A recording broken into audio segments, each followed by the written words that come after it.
ఏకాదశి రోజు ఎందుకు అన్నం తినకూడదు? అన్నము పోయి పరబ్రహ్మని అడిగిందిట. ప్రతిరోజు నన్ను తింటారు, నాకు రెస్ట్ లేదా స్వామి అని అడిగిందిట.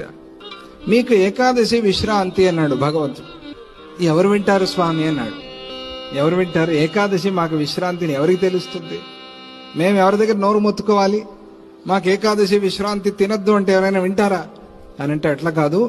ఈ రోజు నుంచి ఒక నియమము, ఏకాదశి తిథి రోజు సమస్త పాపాలు వచ్చి అన్నాన్ని ఆశ్రయించి ఉంటాయి.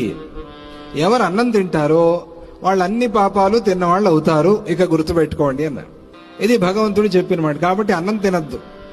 ఫలము క్షీరము మంచిది, దాంతో ఉండటానికి అవ్వట్లేదు అంటే ఎంతో కొంత పలహారంతో నడిపించండి. ఇంట్లో కూడా అన్నం వండకూడదు, ఏకాదశి రోజు అన్నం వండకూడదు.